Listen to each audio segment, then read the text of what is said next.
Hello everybody, my name's Will Shackleton. I'm with Julie, Jen and Lindsay today. We're going to do another podcast for you. The topic that we're going to be talking about is the stigma around taking a longer term mortgage. So everybody might be aware that you can get up to a 40-year mortgage now, and what that can mean for you, and is it a good or a bad idea. So I'll start off. I mean, I've never really got a problem with advising on a longer term mortgage. There's a couple of advantages to it. So does anybody want to highlight one of them? Well, the longer the term, obviously, the lower the monthly payments are, which at the moment is really attractive for people because, especially first-time buyers, I'm going to say, because they're just starting out on that property journey. They want to just know where they are with what they're paying and keep that as low as possible. Obviously, it's not for everybody, so part of our job is figuring out budget-wise what fits with people and things like that. So it might not be for everybody, but it definitely serves a purpose, I would say.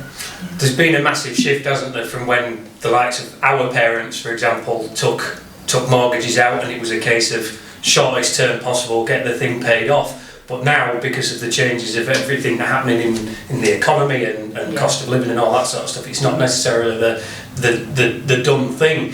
What are the limitations of not doing it, Lindsay? Potential limitations of what can impact the people if they take a shorter term these days. If they take a shorter term, it's going to be more expensive. Yeah. That's the thing. And I suppose just right at this moment in time, interest rates have crept up from where people were used to over maybe 5 years ago, 4 years ago, 5 years ago when they were lower. So it's giving somebody the option of keeping the monthly payments at an affordable level to them.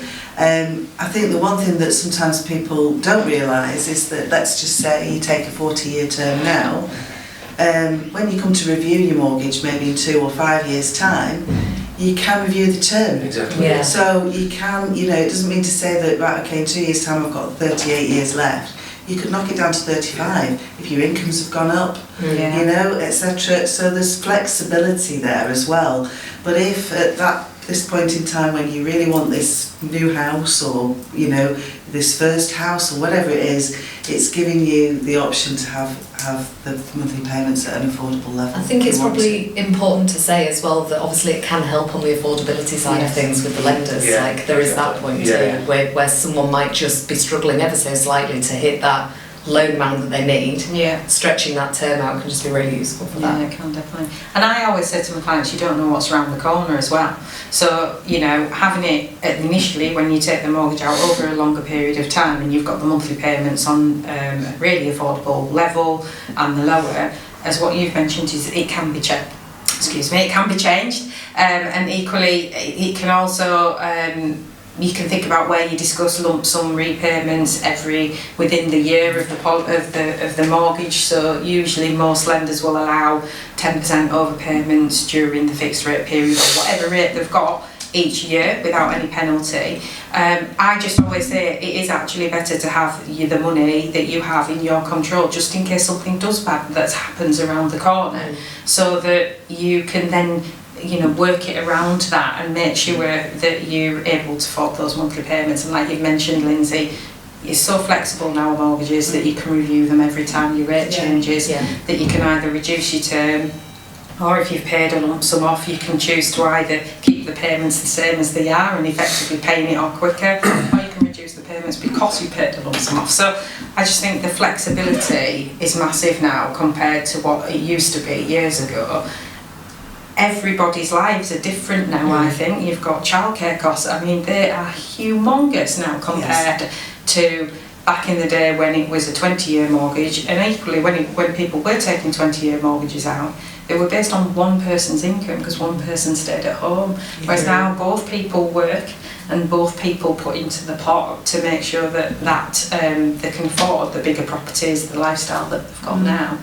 But I think it's massively important to just think in case, protect yourself, your own money, make them mortgage payments as low as possible just in case, but just review it as you go Make along. it easy for yourself, isn't it? And it's particular, I always sort of say for first time buyers, because often they might not live together, they've maybe finished university, lived at home to build a deposit or however they've gone and done it.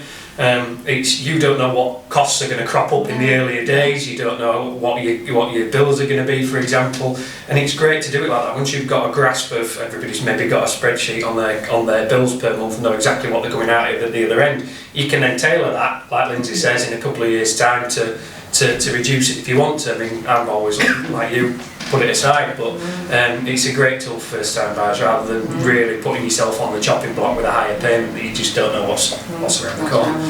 And I also think one thing that I had the other day was a first time buyer that's looking to move up and move in with the partner, was they were shocked as to how little they'd paid off the capital that was outstanding when they had a 35-year mortgage. And it doesn't matter whether it was a 25-year mortgage. Reality is, I always say, it's from year 15 and downwards where you can really see that monthly capital actually knocking off your mortgage, isn't it? It's just, you can't do everything I say to first time buyers. Just, be really proud of yourselves that you can get on the market and that you're getting that property and paying that monthly payment that is affordable for you. Once you've got settled into, you've bought everything that you need for the property, you can start to think, well, can I save some aside to bring it down?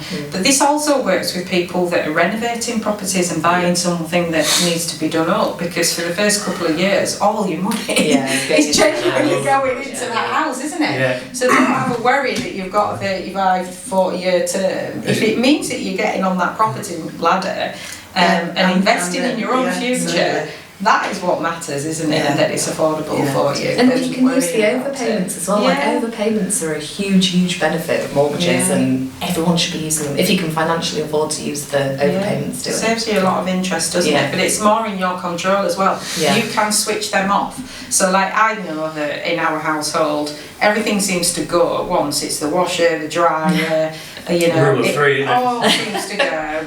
And so, and then months you can literally pick up the phone to a lender when you're doing overpayments and say, actually, I don't want to overpay this month. And then they will not take that overpayment, as long as we've got enough knowledge or enough time to be able to change that direct debit. Whereas the only thing I would say is, by reducing the term, it is actually stored and it's committed. Exactly. So I do think kind of overpayments does work with flexibility as how things can happen in your life. It works really well with them, really. But when I first came into the industry 28 years ago, a 25-year mortgage was the norm.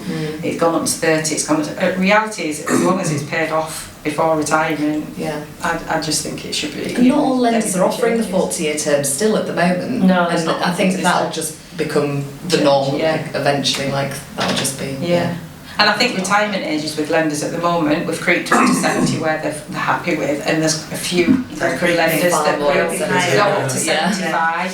So I think, again, that's going to change a little bit now. People didn't used to talk about the finances. People didn't used to like to admit that they'd even have a mortgage or anything like that back in the day. It is everybody's daily life now, isn't it? So absolutely. There shouldn't be any stigma about anything, just the fact that you should be really chuffed that you've been able to get to this stage and buy a house. That's the end. That's the end result that you should be aiming for, really. And the after bit is just getting it paid down, but make it easier for yourself now, because long-term financial pressures of what might come around the corner, you might be really limiting yourself. So you're setting yourself up in the best position, aren't you? So, if you want to give us a shout and just discuss your mortgage, or if you're looking at getting your first property, all four of us are always on hand to have a discussion. Just get in touch. Thank you. Should we do a weird wave? No, because it makes it really fucking difficult to me editing that. Let's make Because it's like job he as hard finishes as and your possible. hand goes like that. I'm like, nah. So I'll sort of make like you're doing your hair or something. So now that we're all full of conversation, I was